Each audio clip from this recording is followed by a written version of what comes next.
Hey everybody, it's Bronson. Let's talk about Guillermo del Toro's Frankenstein, which just hit theaters this weekend. It's got a limited release nationwide. Um, I don't think there's very many theaters that have it, as far as I know. But my local neighborhood theater, the Loft Cinema, shout out to the Loft in Tucson, Arizona. It's an independent theater that I don't go to as often as I should, because I have Cinemark rewards and all that stuff. But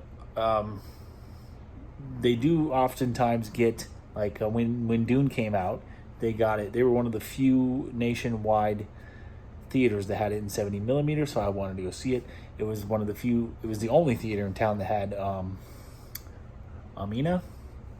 I don't even remember. I already forgot the name of that movie that won Best Picture last year. Um, it was the only theater in town that had that, and now it's not the only theater in town that has Frankenstein,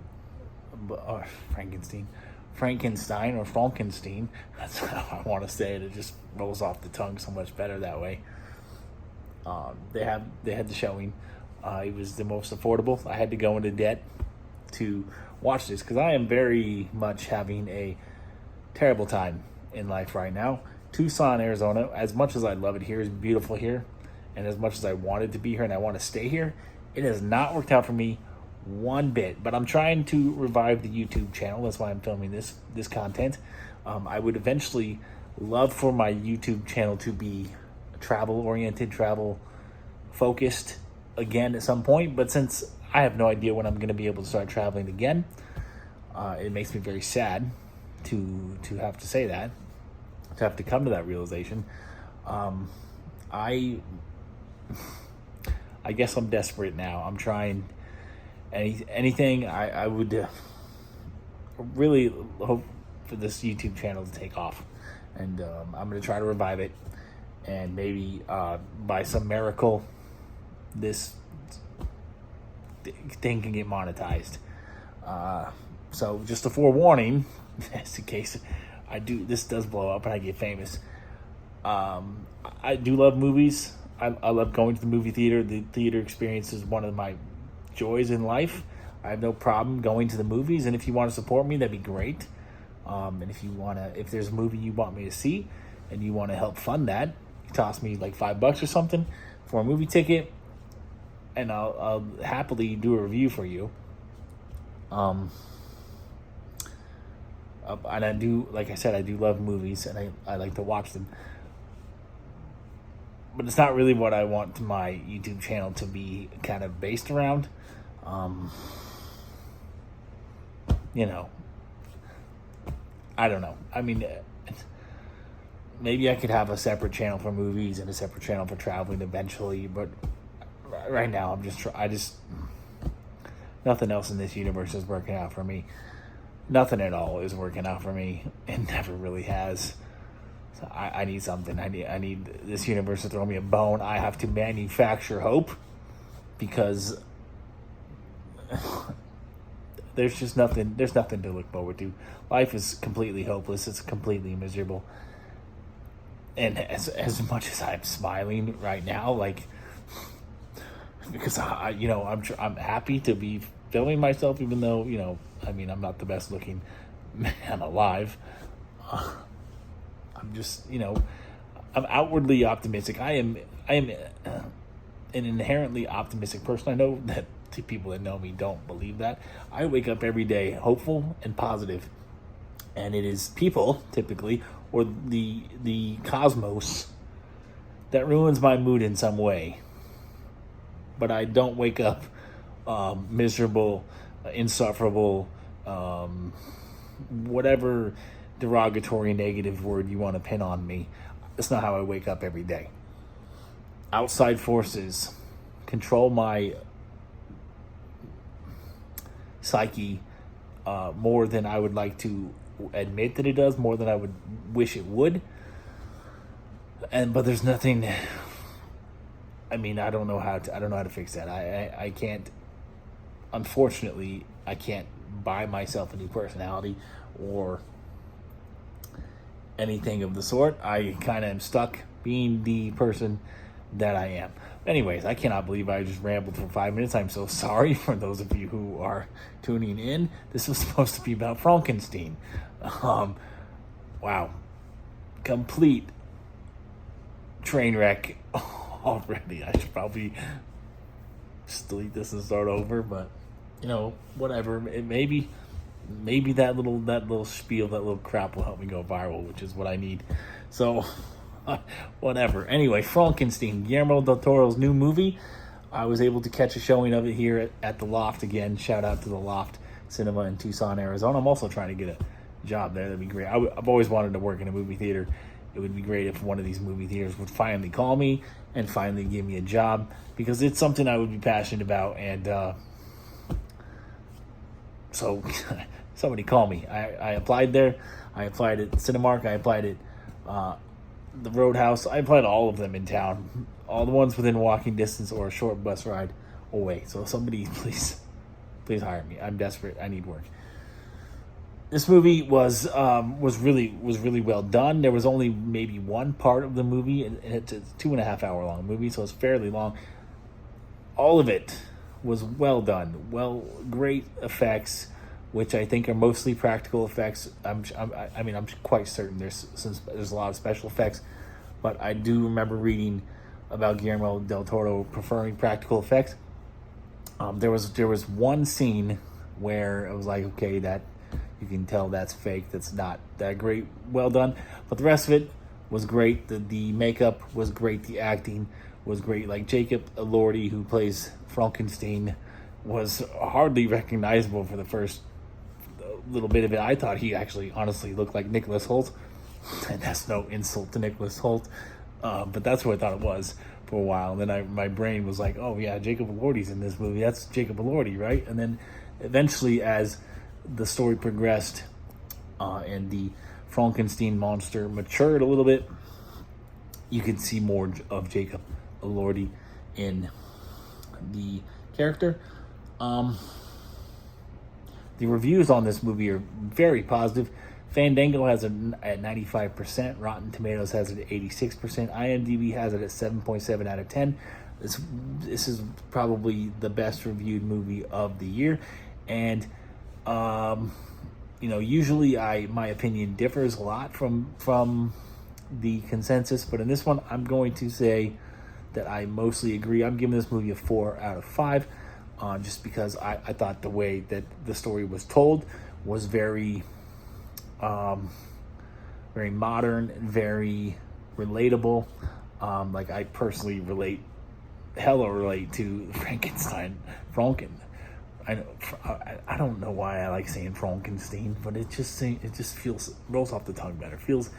Sounds better, I think, than Frankenstein. I never did like Frankenstein. I know that's how it's generally consensusly pronounced here in the U.S., but I want to say Frankenstein. So I'm gonna say Frankenstein. Frankenstein, the Frankenstein monster is very relatable to me because he is basically outcast from society.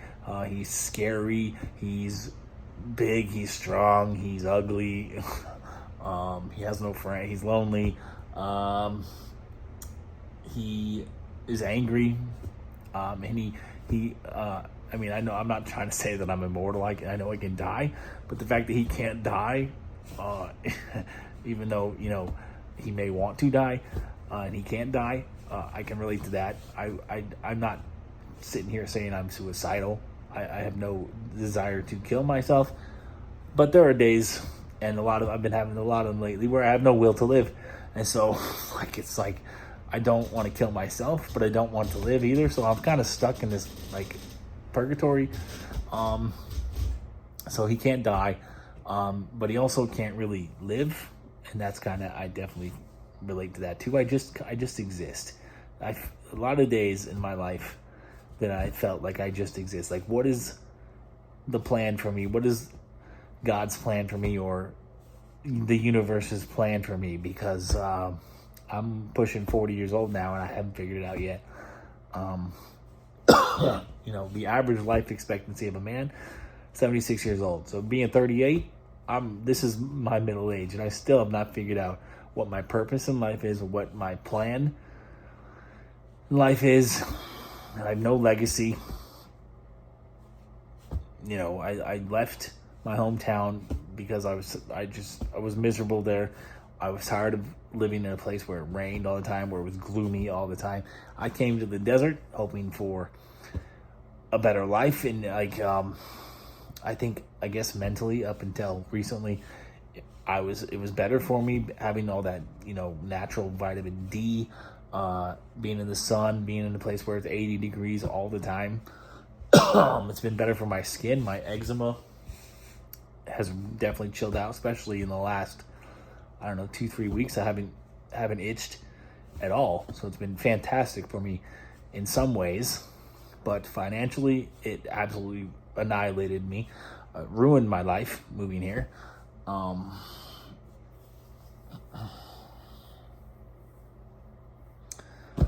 So yeah, I relate to the Frankenstein monster quite significantly. Yeah, I kind of actually really feel bad for him. I know there's been a lot of Frankenstein adaptations and remakes throughout the years. I mean, the story's like about 200 years old now. And I never really watched any of them. I think the only Frankenstein book I've read was like one of those when I was a child. My grandma used to have these books that were like condensed versions of classics. I think that's the only Frankenstein book I ever read. So I don't this story has never really been super appealing to me. But I did enjoy this adaptation personally. I can't really judge it against other Frankenstein adaptations. But I enjoyed the story very much. I thought the acting was superb. Jacob Elordi, as I mentioned, Oscar Isaac was good. Mia Goth was good. Christoph Waltz. I don't even. Wow, I should know what his last name. I can't remember if it's Waltz or Wells. Not his best performance, but it was certainly not bad. He had a fairly small part, and the effects were great.